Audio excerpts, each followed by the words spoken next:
Nobody told me the truth before I started homeschooling, and honestly, I'm not even sure that I would have believed them. I have been homeschooling now for almost 20 years, and I have 11 children.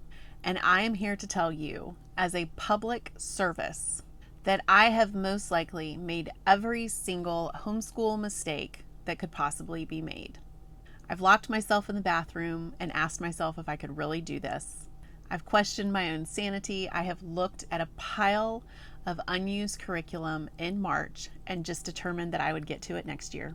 I've had to catch children up in math and in composition. I've made every mistake that there is. So today I want to give you the talk that I wish that someone had grabbed me by the shoulders and sat me down and had with me before I started this journey almost 20 years ago.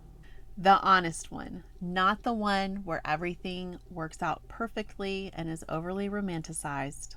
Not the one where all of the kids grow up to be neurosurgeons and thank you effusively in their valedictorian speech, which, I mean, honestly, aren't all of our kids valedictorians because they're the only one graduating? Anyway, make sure that you stay and watch until the end so that I can tell you about two things that have been absolute game changers in so many other homeschool moms' lives.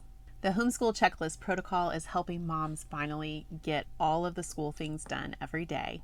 And the Headmistress Circle is my community for moms who want real support and real accountability to make real change in their homeschools. The links for those are in the description, but first, let's talk about all of the things that I wish someone had told me before I started homeschooling. First of all, homeschooling is not actually as easy as some people would like to make it out to be. It's actually the hardest thing that I've ever done in my whole life, year after year after year. A lot of times, especially on social media, homeschooling is marketed as this beautiful, idyllic, peaceful, productive, arts and crafts, bunnies hopping around in the front yard. Like, I don't know. It's beautiful. It's beautiful. The version that is presented is absolutely beautiful, but it's far from reality. I mean, you might have a few days like that, but more likely it's a snippet here and there. It's never a full day that's like that. The weight of being solely responsible for your child's whole entire education is quite sobering. So when that really truly starts to hit home, and for some moms it doesn't hit home for years and years and years and years, but when that fact really hits home, a lot of times you realize that you have to tighten things up and get things shipshape, or else the children are not going to learn what they need to learn. No one really warns you that you're going to have super hard days, super hard weeks, and sometimes even months at a time, whole seasons, where you're going to question if what you're doing is right or even sustainable in the long term. Those are really hard days. And so, yes, there are some easy breezy homeschool days mixed in here and there, but a lot of successful homeschooling is just doing the really hard things over and over day after day. And nobody really presents that as the average normal homeschool that is getting things done. Okay, this second one I feel is a huge benefit. No one really prepared me for how homeschooling would make me a much better mother. So, I've always wanted to be a mom, and I've always wanted to be a really good mom. But mothering takes practice. There's nobody really who's just naturally, I mean, some people are more nurturing and motherly than others, but motherhood is a skill and it's one that you have to work really hard at. And homeschooling has given me much more of an opportunity, much more practice, much more just time spent with my children so that I actively can practice the art of mothering. And if my children were in school for 6 to 8 hours a day, 5 days a week, I would not have nearly the same amount of time to know them really well, know what makes them tick, know how to motivate each individual one. And if I had 11 children and they were all in school, I feel like they would be strangers. Just spending 24/7, mostly 24/7, with my children allows me the opportunity to grow as a mother, to be sanctified as a mother, and to, put everything that I'm learning into practice on a daily basis. So it's putting in the reps basically. And if I weren't homeschooling, I would not be able to get nearly the same amount of practice at motherhood that I do. So I'm super thankful for that opportunity. I don't take that lightly. On the flip side, some people are like, well, spending all day with my kids is making me crazy. And, that is just another part of becoming a better mother, actually. It's learning to be steady and patient with your children when you feel like your head is about to explode, right? It is learning patience, and it is learning how to control your emotions and how to not snap at your kids when, the fourth person has asked you what's for dinner within 5 minutes. All of these things are super sanctifying. And, when you are living with these people all the time and don't really get much of a break during the week, from that, you have to learn how to adapt and be a better mother, or else you're going to turn into a shrew. The growth is really not optional. Either you grow into a better mother, or you make everybody's life miserable, including your own. Nobody is happy in that situation. The third thing that nobody really warned me about before I started homeschooling was that I was going to have to grow and stretch so far beyond my natural talents in organization and logistics. I am not a naturally organized person at all. I have to work really, really hard to keep things organized and to keep things running smoothly. Strategy is more of my strength, but actually keeping everything, I used to be super slobby. My room when I was growing up was a total disaster.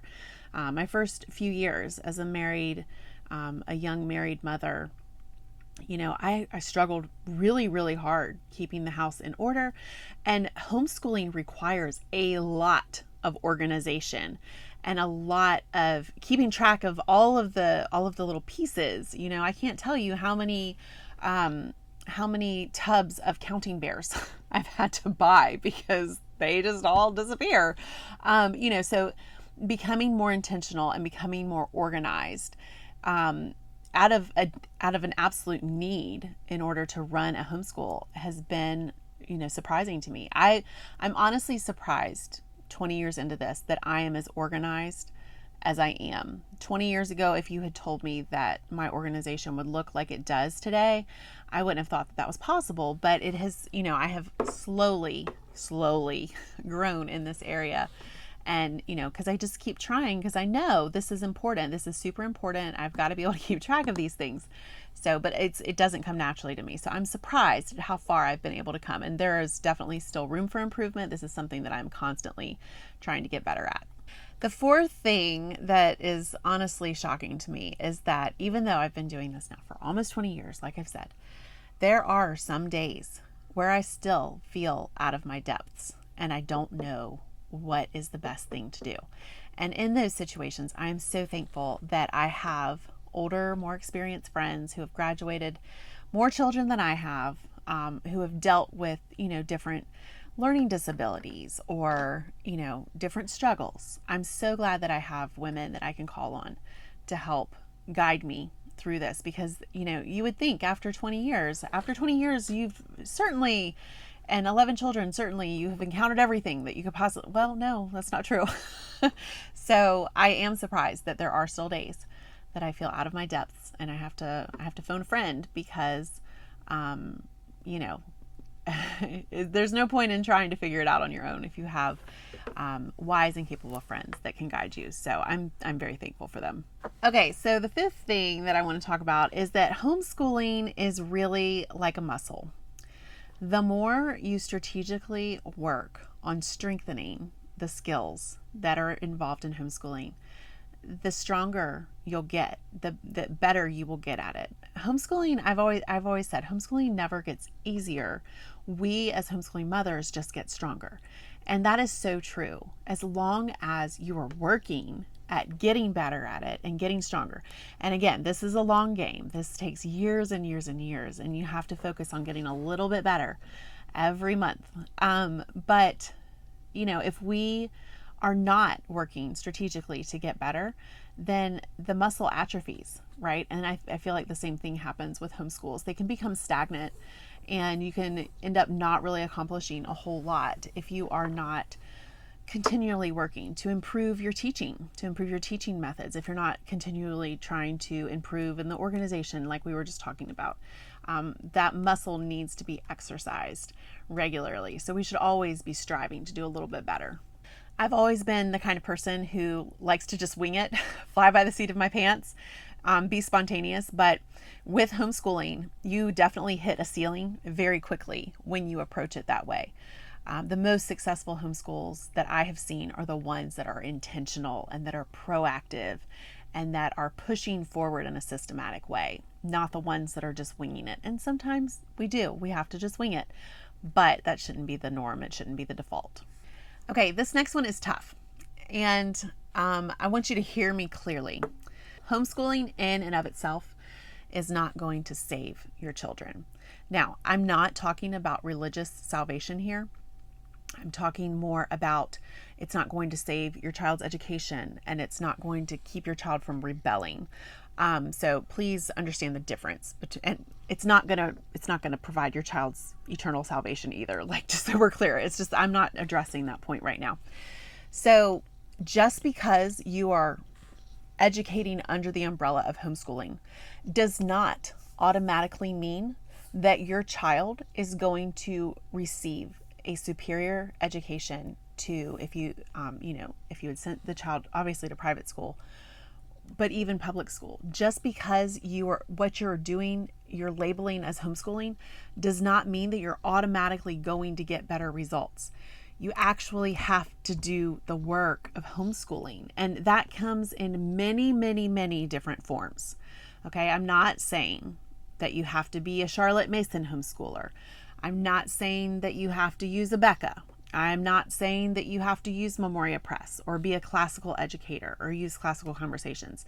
There are many, many, many ways to get this job done and to get it done well.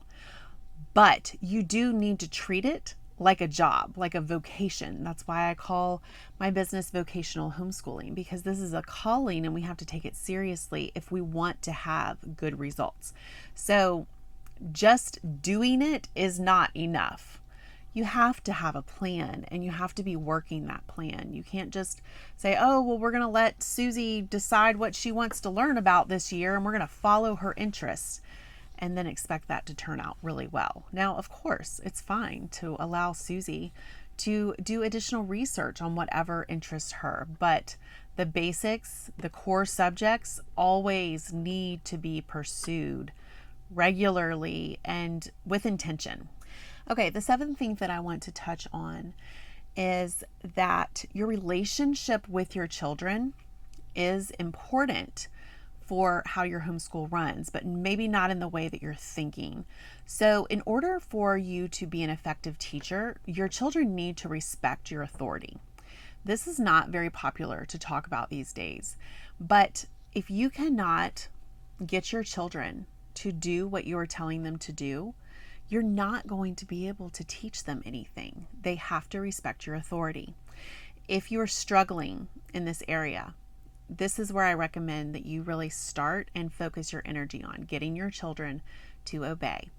I recommend the book Parenting by the Book by John Rosamond, and I'll link that in the description below. It is a fantastic book, and it has helped so many parents turn the ship around. It's really fantastic, but you have to understand that in order to have a good relationship with your children, because we all want to have a good relationship with our children when they're adults, right?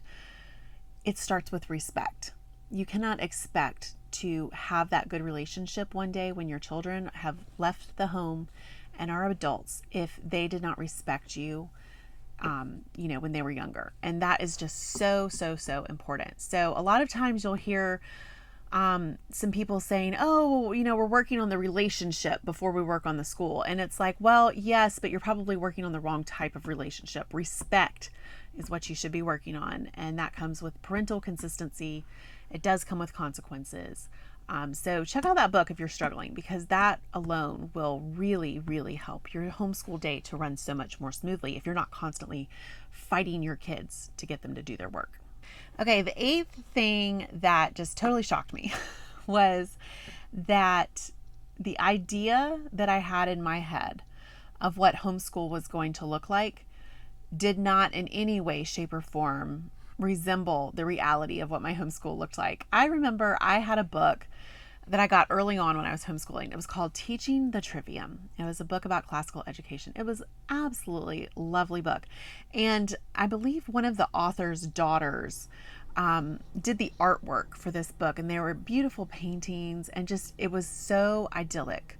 It was so beautiful, and it looked so peaceful, and it looked so rich and just beautiful and extraordinary, really. And so that is what I had in my head, that I wanted my homeschool to look like. Well, it never did. And so I felt disappointed about that. I had built up this idea in my head of what we as a family were going to look like, and how we were going to act, and how learning was going to look. And it just never measured up to that. And that was disappointing. So I'm not really sure what the message is here, because we want to look at beautiful art. We want to look at beautiful paintings.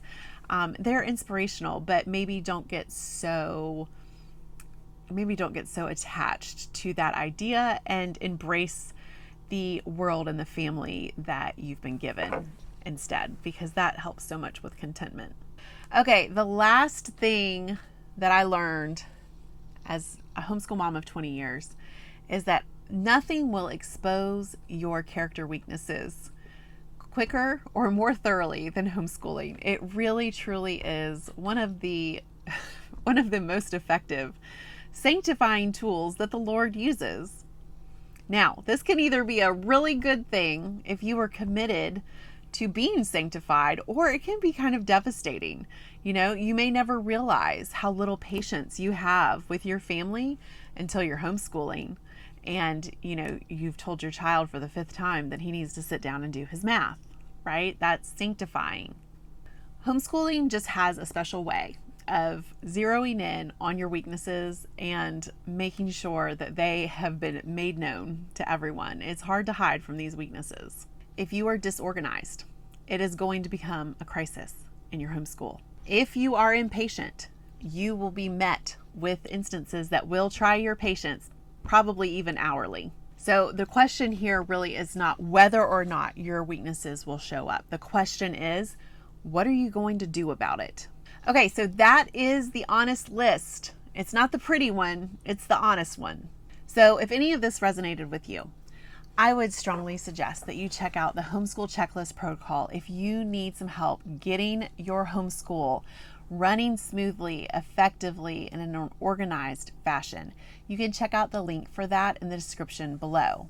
It really helps out to understand what you are accomplishing every day. So if you've ever had that vague sense of, oh, well, it's 4 o'clock and I know we've done some stuff, but what have we actually accomplished? The Homeschool Checklist Protocol makes it super simple to look back and know exactly what got done and what didn't get done. And if you just want to be around other moms who are doing this the real and hard way, then the Headmistress Circle might be the place for you. It's a community of moms who are intentionally improving their homeschools, and they also get group coaching access with me and with my math and STEM and ADH expert as well. So if that is something that sounds appealing, check that out. The link is also in the description below. I will see you in the next video.